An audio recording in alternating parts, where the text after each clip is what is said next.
Muito bom dia a todos os presentes e aqueles que nos seguem online. Eu começo por agradecer ao professor Adalberto Campos Fernandes pelo convite de participação neste evento e cumprimento a moderadora desta sessão plenária, a doutora Maria de Belém Roseira. Cumprimento também os outros membros do painel e começo desde já a minha apresentação, que se vai debruçar sobre os aspectos da saúde global e a problemática do pensamento a nível mundial e da ação a nível local. O motivo de preocupação deste tema é o de colmatar a lacuna que existe entre as iniciativas globais e as ações a nível local, sobretudo em termos de resultados. E aqui queríamos enfatizar a contribuição dos decisores, dos líderes e das pessoas em geral, a sua participação para melhorarem os resultados em saúde. Eu vou começar por recordar alguns conceitos, o de globalização ou mundialização, que se refere a um fenómeno atual bastante marcante de expansão e integração de políticas, de atividades económicas, sociais, científicas e mesmo culturais à escala mundial. E este fenómeno tem implicações na forma como os países se relacionam. E a diplomacia em geral e a diplomacia em saúde têm dedicado mais atenção nos últimos anos aos problemas de saúde a nível global. E é a nível dos fóruns internacionais que já existem e de outros que eventualmente venham a ser propostos que os países se concertam para encontrarem estratégias comuns para resposta às ameaças de saúde comuns. A globalização é facilitada pelo desenvolvimento tecnológico, sobretudo em termos dos meios de transporte, dos meios de comunicação, muito rápidos atualmente e que impulsionam fluxos de capitais, transportes de mercadorias, de informações em todo o mundo. Fenómeno este que arrasta consigo um grande movimento diário de pessoas. Milhões de pessoas viajam através do mundo diariamente e isto facilita também a propagação de doenças através das fronteiras, mas também altera o estilo de vida das pessoas, uma vez que existe um fenómeno migratório também importante à escala global. E o impacto é não só em termos demográficos, mas também epidemiológicos, a nível dos países. Eu queria realçar algumas ameaças à saúde global. Primeiro, os fenómenos climáticos extremos. Estamos ocorrente do aquecimento global, que é uma preocupação a nível mundial, e das ondas de calor intenso, que já estão a alterar o perfil epidemiológico em alguns países. Este é um fenómeno que também se relaciona com desastres naturais, as secas, as inundações, os incêndios, fenómenos estes que também ameaçam a biodiversidade do planeta. E os países menos avançados têm um impacto negativo muito maior, pois são menos resilientes, tanto em termos institucionais como financeiros. Mas existem iniciativas globais louváveis, no sentido da mitigação e da adaptação às mudanças climáticas. Os Objetivos do Desenvolvimento Sustentável atendem a esta preocupação global. A segunda ameaça que eu queria realçar é a perda da diversidade biológica. E a ameaça está relacionada, sobretudo, com algumas atividades humanas, sobretudo de natureza económica, industrial, pesca, a indústria petrolífera e outras que, para além das vantagens económicas e dos benefícios para o desenvolvimento humano, também apresentam riscos. Podem perturbar o equilíbrio ecológico, podem aumentar a poluição do meio ambiente, incluindo a emissão do gás carbónico, que, como sabem, é o principal gás por efeito estufa, responsável pelo aquecimento global.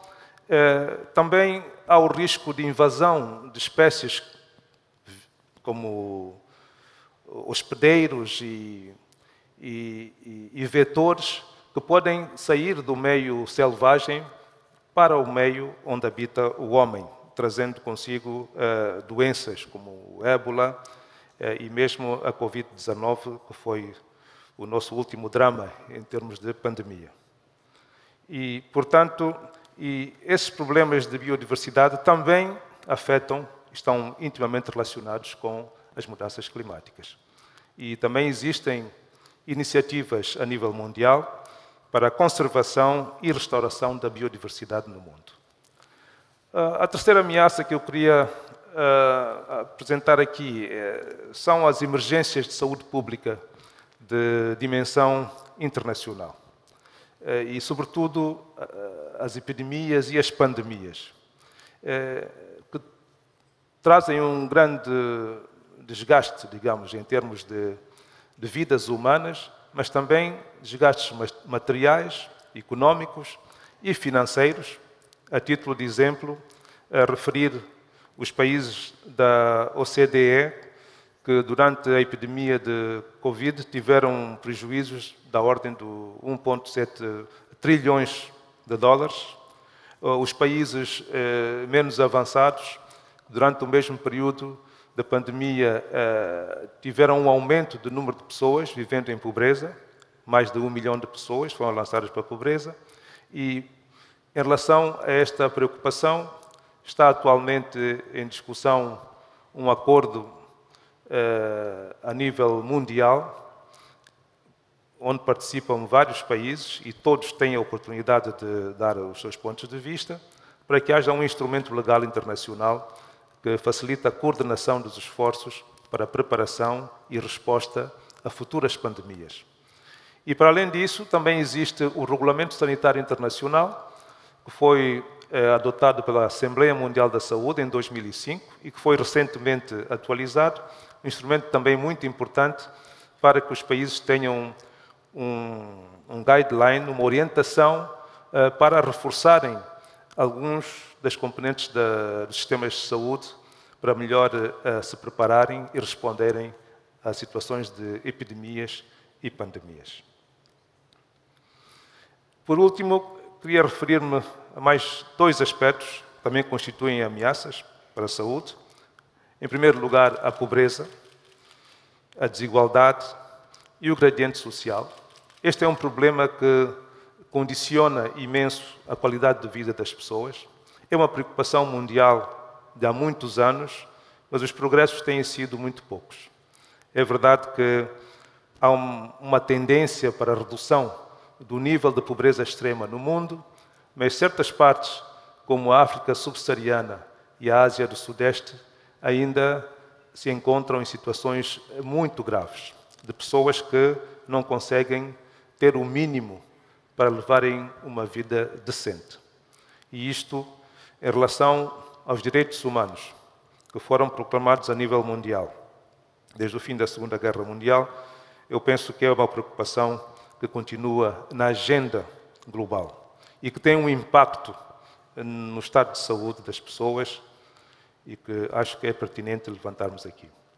E, finalmente, queria-me referir às tensões geopolíticas que podem também criar dificuldades no desempenho económico dos países, podem desafiar o sistema financeiro internacional e criarem dificuldades para o financiamento dos sistemas de saúde e, desta forma, portanto, limitarem as oportunidades de saúde humana.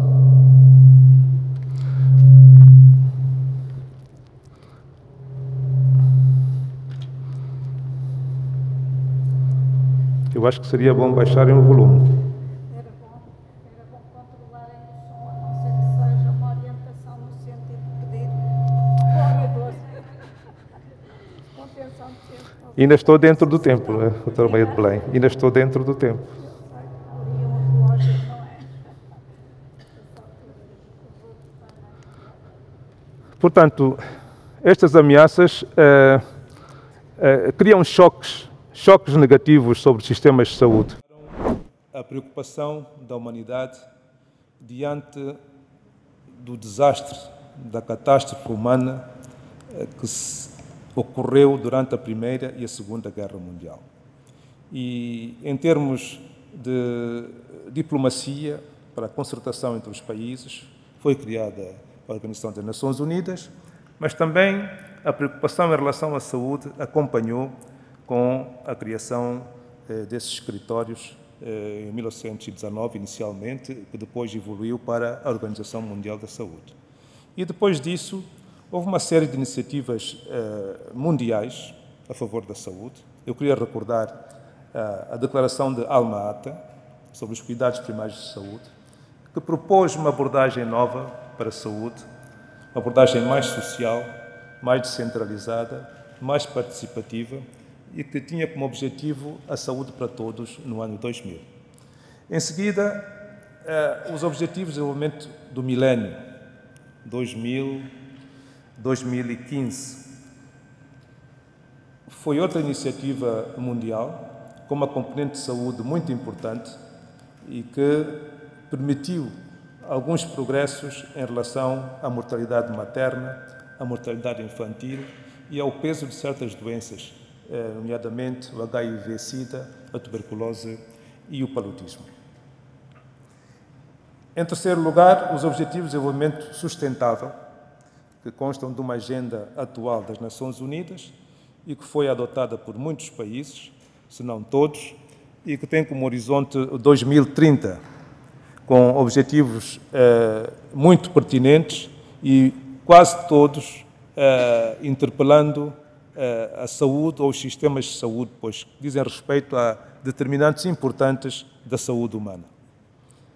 E também queria recordar uma iniciativa muito recente da COVAX para melhorar o acesso global às vacinas contra a Covid-19, numa altura em que os países subdesenvolvidos enfrentavam dificuldades com a aquisição da vacina contra a Covid-19.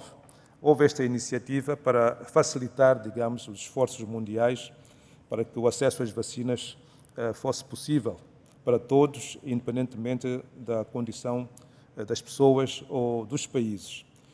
Sob o lema de que ninguém está seguro, a menos que todos estejamos seguros. Esta iniciativa, infelizmente, terminou em 2023. Bom, não sei bem quais foram as razões, mas parece-me que as principais razões estavam relacionadas com as empresas farmacêuticas e as agências, portanto, que iniciaram esta demarche. Parece-me que não houve um entendimento para que prosseguisse, mas possivelmente haverá novas iniciativas no mesmo sentido. Isto para dizer que as iniciativas globais de saúde inspiram as políticas nacionais de saúde, as reformas dos sistemas de saúde e trazem mudanças positivas em termos de cobertura sanitária, em termos de estado de saúde das populações. E, portanto, eu acho que elas são louváveis, mas é preciso mais esforços de coordenação, como veremos a seguir. Falando dos atores da saúde global, apenas para recordar que a saúde global é tratada por mais de 40 agências bilaterais, 26 agências do Sistema das Nações Unidas, 20 fundos globais e regionais e 19 iniciativas globais. Portanto, e os atores são de várias natureza, desde organizações intergovernamentais, como as Nações Unidas, a União Europeia, a União Africana e outras, mesmo a Gavi, atores estatais, não é? Temos, portanto, instituições financeiras internacionais, o Banco Mundial, o Fundo Monetário, os bancos regionais, atores não estatais, como as fundações, ONGs e outras, e a cooperação bilateral, que é bastante importante nesse aspecto. E com esta diversidade de agentes, de atores de saúde global, imaginem os problemas que poderão existir em termos de coordenação entre os atores a nível global e também na vertical o alinhamento com os diversos países beneficiários. Aqui, apenas para salientar que a maior parte destas instituições de saúde global encontram-se em países desenvolvidos, sobretudo a nível dos Estados Unidos, da Suíça e do Reino Unido, e que têm como principal missão melhorar a saúde, em 62%. Apenas em 38% dedicam-se a outros aspectos relacionados com a saúde também. Agora, os principais desafios da saúde global. Eu queria mencionar aqui alguns, certamente que não vou esgotar. Já falei do alinhamento das políticas e das estratégias globais e da legislação e da regulação. O alinhamento do pensamento a nível global com os países, com o nível local. Os problemas de coordenação entre os atores a nível global. É preciso que se encontre uma melhor coordenação das agências de saúde global para melhor se concertarem nos seus mecanismos de apoio aos países. Também há um problema relacionado com o financiamento, que nem sempre está bem combinado com o ciclo orçamental dos países e mesmo com os mecanismos financeiros dos países, do nível global para o nível local. Há o problema de diferentes padrões de transições epidemiológicas e demográficas que apelam para diferentes abordagens e diferentes respostas em termos de reforma dos sistemas de saúde. O gradiente social e a pobreza é uma determinante fundamental e que deve ser atendida pela cooperação. E, finalmente, queria referir-me, portanto, às desigualdades em termos de resultados em saúde. Em relação às desigualdades, eu queria salientar que os Objetivos de Desenvolvimento do Milénio trouxeram benefícios em termos de redução da mortalidade infantil, da ordem dos 50%, da mortalidade materna, da ordem dos 45%, e também houve benefícios em termos da redução do risco de infecção pelas doenças infecciosas que foram visadas, sobretudo a tuberculose, o paludismo e o HIV. Mas, contudo, no momento da avaliação, em 2015, ainda tivemos cerca de 6 milhões de crianças que morreram antes dos 5 anos. Tivemos cerca de 300 mil mulheres que morreram devido a complicações da gravidez ou do parto e 11 milhões de pessoas ainda se infectaram com tuberculose, com o vírus da tuberculose, com o bacilo do coque, cerca de 214 mil com malária e outros milhões com HIV. Para dizer que estes problemas passaram para os Objetivos de Desenvolvimento Sustentável, que agora está mais concentrado de uma forma integrada na cobertura universal, de que já falamos, e na melhoria do estado de saúde ao longo de todo o ciclo de vida. Mas de salientar aqui que os Objetivos de Desenvolvimento Sustentável integram determinantes muito importantes da saúde humana a nível local e a nível global.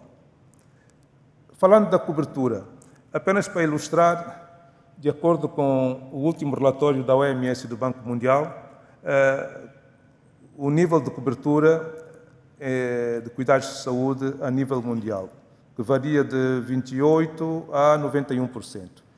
A Europa com 81%, a região das Américas com 80%, a região do Pacífico Ocidental com 79%, a Ásia do Sudeste com 62%, a região do Mediterrâneo Oriental com 57% e a região africana com 44%. Para dizer que os resultados em termos de cobertura também ainda são muito desiguais e que há necessidade de mais esforços.